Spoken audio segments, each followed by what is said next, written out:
يا صباح الهنا والسعادة، أخباركم إيه؟ طمنوني عليكم. أتمنى يكون الفيديو اللي فاتكم. يعني احنا داخلين على الويك اند اهو. لو انتوا حابين تستفادوا بيه وتعملوا التحضيرات اللي احنا حضرناها سوا الأسبوع الجديد، بجد هتفرق معاكم كتير قوي وهتسهل عليكم الدنيا. فبصوا، يعني النهاردة اليوم كده الجو بصراحة ابتدى يبقى لذيذ كده. عارفين انتوا جو الخريف اللذيذ ده من أحسن الفصول اللي في السنة. هو بتحسوها اللي هي الخريف والربيع.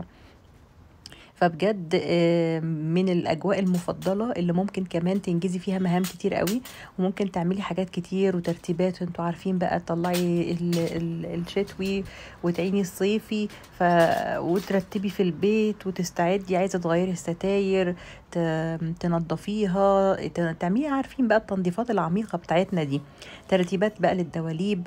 فبصراحة كان عندي غسيل كتير قوي، بحاول ان انا اتخلص بقى من الصيفي واعين بقى على طول. فعملت الغسيل والمنشر بصراحة الجانبي اللي هو على الحيطة ده، من الحاجات اللي نفعتني جدا. عملي قوي بصراحة، بياخد كمية كبيرة من الهدوم، فيعني انصحكم بيه فعلا.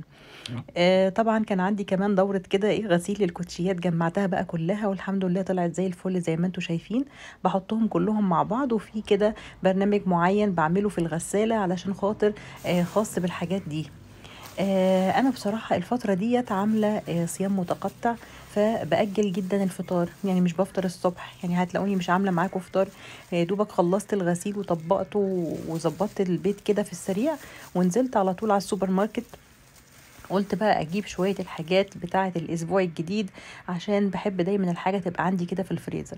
فاكرين كلمتكم قبل كده عن الستريبس ديت؟ بصراحه حلوه قوي، وتحسوها كده فراخ حقيقيه مش مجرد عجين وخلاص. فمن الحاجات اللي بحب اجيبها قوي اكتر من البانيه بكتير بصراحه. فبجيبها دايما واعملها في السندوتشات الصبح، وبتنفع عندك بقى لو عايزه تعملي مثلا جنبها مكرونه، فبتنفع في اوقات كتير. ورحت بقى جبت شوية الحاجات اللي كانت ناقصاني، زي مثلا توابل البطاطس دي، جربتها كانت لذيذة برضو. من الضحى، يعني مش احسن حاجة بس كانت يعني لذيذة. وبحب اجيب الموتزاريلا برضو احطها عندي في الفريزر، بتنفع قوي. وده كلمتكم عنه الفيديو اللي فات، خبز الشعير. برضو بحطه عندي كيسة تقريبا بيكون فيها 5، فبتنفع بتكفيني الاسبوع. وكمان لازم بقى اللي هو العيش بتاع الكريب، علشان الولاد لما بيحبوا يطلبوا مني الكريب الفراخ، فبعمله فيه. بصراحة هو طري جدا وحلو، من الأنواع الحلوة برضو اللي أنا جربتها. كملت بقى الباقي بشوية مكرونات، ويعني كنت كاتبة في ورقة الحاجات اللي ناقصاني ايه.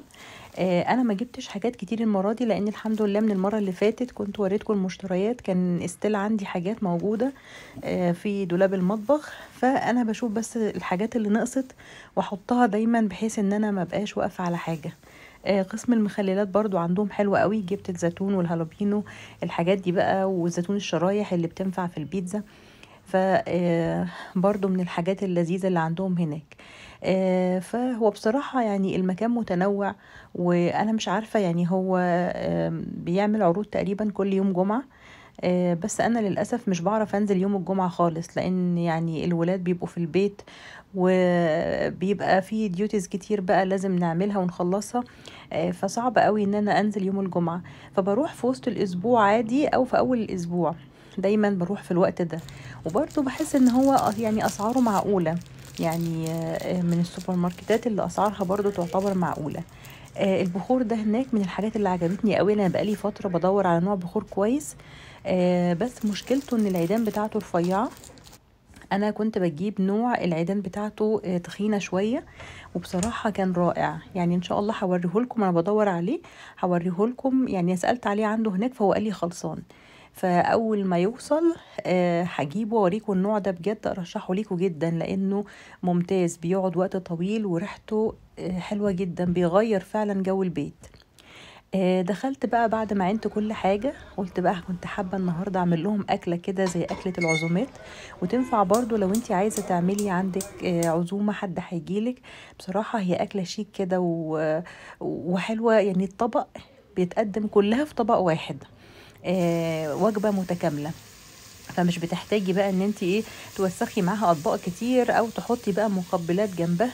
هي وجبة متكاملة كده على بعضها. كنت بعملها بطريقة هنا كباب الحلة. قطعت اللحمة اللي كانت عندي قطع متوسطة زي ما شفتوا كده، واهم حاجة بقى ايه، تبلتها كويس بمجموعة التوابل، البهارات بقى، الفلفل، زي ما انتي عايزة بقى، اي توابل عندك بتحبيها بتحطيها عليها. وافضل بقى ايه يعني اقلبها واسيبها شوية لغاية ما لونها يعني تاخد لون بني كده. انا محتاجة ان اللون يتغير ويبقى غامق، عشان بعد كده هعمل صوص هيبقى حلو قوي، وهو ده اللي بينقل الاكلة في حتة تانية. فبصوا سبتها لغاية ما خدت، شوفوا لون غامق ازاي. هنقلها بقى في طبق تاني، وهبتدي بقى اعمل الصوص اللي انا بحكيلكوا عليه. وطبعا هسوي اللحمة برضو، يعني هي كده مش هتاخد وقت في السوا خالص. بصوا اللون اللي في الحلة ده، اللون ده هو اللي انا محتاجاه، اللي بيغير فعلا طعم الاكلة، بيوديها في حتة تانية. فحطيت بقى كمية حلوة، حطي كمية حلوة من البصل، يعني تقريبا بصلتين كبار. قطعتهم شرايح وسبتهم بقى يتبالوا، فص توم. وطبعا كنت حاطه بقى فيها كل التوابل اللي بتخلي طعم اللحمه حلو. هي التشويحه دي ادتها جزء من السوا، فمش بتغيب بقى على النار. الميزه ان انا لما بحطها بعد كده بتخلص، يعني ما بتاخدش، ما فيش تلت ساعه والاقيها خلصت. معلقه صلصه لو انتي مش عايزه تقطعي طماطم، بس بضيف بقى الميه واسيبها الميه يا دوب تغطيها، يعني مش بزودها خالص. واسيبها بقى كده زي ما قلت لكم حوالي تلت ساعة مش اكتر، بتخلص. بكون بقى مظبطة كوباية حواليكوا دلوقتي، من مدوبة فيها شوية دقيق وبضيفها عليها، بيطلع صوص وهمي وهمي بجد، لازم تجربوه. كان عندي كيس بقى في الفريزر كنت جايباه عبارة عن خضار مشكل. فقلت اعمل جنبها تورلي. احط بقى ايه، هو فيه كل حاجة بس ما عدا البطاطس. فانا قطعت البطاطس كده على جنب، هي بطاطسية واحدة بس. و... وخدته بصراحة، يعني كنت اول مرة اجرب النوع ده. وعجبني، يعني لقيته حلو بصراحة. فشوحت بقى بصلاية مع معلقتين صلصة كبار، ونزلت بيها بالخضار ده كله شوية بقى ويستوي. وبعدين ضفت عليه البطاطس وقلبتها. البطاطس بقى مش بتاخد، عشان انتوا عارفين انها مش بتاخد سوا خالص، فيعني يا دوب كده غلوة كده لغاية ما ابتدت تدخل في السوا عشان ما تتهريش. وطفيت عليها، كانت تورلي طعمه روعة، روعة بجد. طبعا انتي بقى لو بتعمليها بالشوربة، او لو ما عندكيش بتحطي مكعب مرقة. بصراحة الأكلة كانت تستاهل بجد، جربوها وهتدعولي. من الأكلات الحلوة قوي، والأكلات الدافية والشتوية، واللي تشرفك جدا برضو لو حد جايلك عندك عزومة. فمن الحاجات اللذيذة. بصوا ده خليط الدقيق مع المية اللي قلتلكوا عليه، معلقتين كبار. حطيتهم، بصوا اللون بقى، لونه راح في حتة تانية، كان طعمه شهي بشكل فظيع. بس قدمته في اطباق، يعني لو عندك الاطباق كبيرة فبحب احطها كأنها وجبة متكاملة. نظام اجزاء كده في الطبق، بحيث ان ايه كل واحد ياخد الطبق بتاعه يبقى عنده فيه كل حاجة. يعني في ناس مش بتحب تاكل الرز سادة، فهتحط من الصوص ده على الرز، او هتحط من التورلي على الرز، فزي ما هي تحب. وقدمت كذا طبق وعجب الولاد جدا بصراحة، فأنصحكم بجد تجربوه. بس وانا في السوبر ماركت كنت جبت شوية حاجات كنت حابة برضو اوريها لكم، خاصة بالمنظفات. انا بصراحة جربت انواع، يعني اسبونشات كتيرة للاطباق وكده، يعني جربت انواع كتيرة وكانت دايما بتبوظ ومش بتقعد. فيعني حبيت اجرب فيليدا المرة دي. انا عارفة ان سعرها يعني يعتبر مش رخيص بالنسبة لانواع تانية، بس بجد الفرق يستاهل. يعني انا طلعت واحدة وبستعملها حاليا مختلفة تماما عن اللي كنت بشتريهم قبل كده. السبونج نفسه، يعني السبونج نفسها مش بقى بتهبط كده مع الاستعمال، لا بتفضل محافظة على الارتفاع بتاعها ده. والناحية اللي ورا اللي هي الخشنة اللي بتغسلي بيها لو حاجات صعبة او حاجة، دي ممتازة، مش بتتفك او بتتشال من الاسبونجة نفسها. فبصراحة عجبتني وحبيت ان انا اوريها لكم، وهي بتيجي كده. ده كان عرض، كان 6 تقريبا ومعاهم 3. يعني التوتال تقريبا 9 قطع. وكمان جبت معاها الفوط بتاعة المطبخ دي. انا عندي الفوط اللي عندي خلاص ابتدت يعني تبوظ، فكنت بجيب كمان الفوط اللي هي بتنضفي بيها وترميها بعدها. بس دي بصراحة مختلفة، يعني اللي كنت باستعملهم قبل كده دي مختلفة تمامًا. أولًا بُصّوا خفيفة جدًا، بتمتص المَيّة مش عارفة إزاي، يعني امتصاصها حلو جدًا أوي للمَيّة أو لأي سوائل عندِك، ملمسها ناعم أوي، هي أصلًا يعني هتلاقوا إن هي مكتوب عليها من برّه إنها anti bacterial. فهي مش من الفوط اللي بتعمل ريحة مش حلوة مع الوقت أو مع الغسيل أو مع الاستخدام. الباكج بيكون 3 قطع، وبصراحة مش ندمانة خالص إني اشتريتها. بعد كده بقى آخر النهار كده حبيت إن أنا أنزل يعني أعمل جولة كده، وقُلت تيجوا معايا أعمل جولة في IKEA وأشوف، يعني كان بقى لي كتير أوي ما رُحتش، وقُلت أشوف يعني الديزاينات الجديدة اللي عاملينها. أنا بصراحة باحب أروح هناك يعني آخد أفكار. أنا عارفة إن يعني الأسعار حاليًا في IKEA مش أحسن حاجة، يعني حاجات قليلة اللي تقدري تشتريها، وفي حاجات بصراحة بقت over price. بس still التنسيقات عندهم والأشكال غير. يعني بُصّوا مثلًا الفكرة دي عجبتني أوي، اللي هو الbox اللي أنتِ بتلمّي فيه بقى كل السلوك اللي عندِك في الأوضة، لو عندِك مشترك حاطة فيه كذا فيشة، فأنتِ بتجيبي الbox ده. هو على فكرة box بلاستيك يعني بسيط أوي، بس بفكرة بسيطة زي دي قدرتِ تتخلّصي من شكل السلوك اللي بيبقى مزعج ده. وكمان حاجة تعتبر safe. فشوية كده يعني بناخد شوية أفكار بتبقى لذيذة وبتنفعنا برضه.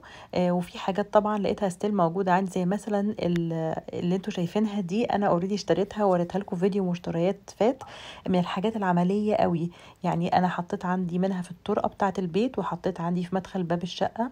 فبصراحة يعني من الحاجات العملية جدًا، وأنصحكم بيها فعلًا.